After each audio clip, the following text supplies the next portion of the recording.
చిన్నారి బాలయేసు నామంలో మీ అందరికీ శుభములు. పునీత స్టెఫాను ప్రథమ వేద సాక్షి ఉత్సవము. చూడుడు, పరలోకము తెరవబడి ఉన్నట్లు నాకు కనబడుచున్నది. మొదటి పట్టణము అపోస్తుల కార్యములు 6వ అధ్యాయము 8వ వచనము నుండి 10వ వచనం వరకు, మరియు 7వ అధ్యాయము 54వ వచనము నుండి 59వ వచనం వరకు. స్టెఫాను దైవ అనుగ్రహముతో శక్తితో నిండినవాడై ప్రజల మధ్య గొప్ప అద్భుతములను సూచక క్రియలను చేయుచుండెను.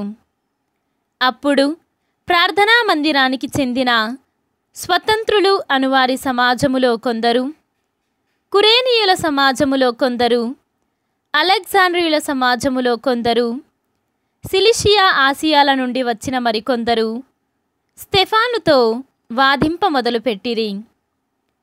మాటలాడుట యందు అతడు కనపరిచిన జ్ఞానమును, అతనిని ప్రేరేపించిన ఆత్మను వారు ఎదిరింపలేకపోయిరి. ఆ విచారణ సభలోని సభ్యులు స్టెఫాను చెప్పినది విని మండిపడి అతని వంక చూచి కోపముతో పండ్లు పటపట కొరికిరి. అయినను స్టెఫాను పవిత్రాత్మతో నిండినవాడై పరలోకము వైపు చూడగా అతనికి దేవుని మహిమ, దేవుని కుడి ప్రక్కన యేసు నిలబడి ఉండుట కనబడెను. అప్పుడతడు, చూడుడు, పరలోకము తెరవబడి ఉన్నట్లు నాకు కనబడుచున్నది, మరియు మనుష్య కుమారుడు దేవుని కుడి ప్రక్కన నిలువబడి ఉన్నాడు అని పలికెను. ఇది విని వారందరూ కేకలు వేయుచు చెవులు మూసుకొనిరి. పిమ్మట వారందరూ ఒక్కుమ్మడిగా అతనిపై విరుచుకొని పడిరి.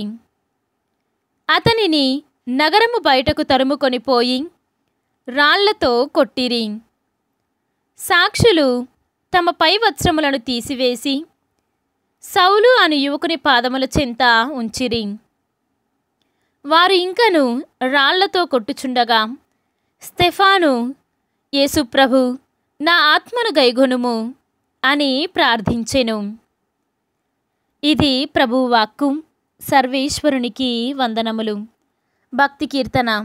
నా ఆత్మను స్వామి మీ చేతికి అప్పగించుచున్నాను.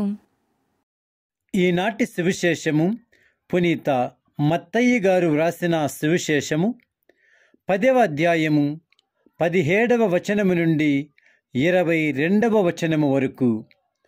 మనుషులను గూర్చి జాగ్రత్త పడుడు, వారు మిమ్ము న్యాయస్థానమునకు అప్పగించి ప్రార్థనా మందిరములలో కొరడాలతో కొట్టించెదరు. వారిని మెలకువతో గమనించియుండుడు.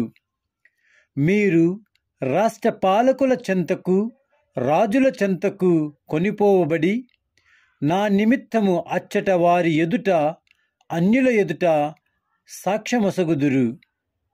మీరు న్యాయస్థానములకు అప్పగింపబడినప్పుడు ఎట్లు మాట్లాడవలయను, ఏమి చెప్పవలయను అని కలత చెందకుడు.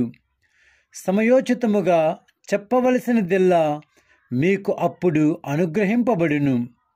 మీరు మాటలాడు మాటలు మీవి కావు, మీ తండ్రి ఆత్మయే మీ నోట మాట్లాడును. సోదరుడు తన సోదరుని, తండ్రి తన బిడ్డను మరణమునకు అప్పగింతురు. బిడ్డలు తల్లిదండ్రులను ఎదిరించి వారిని చంపించెదరు.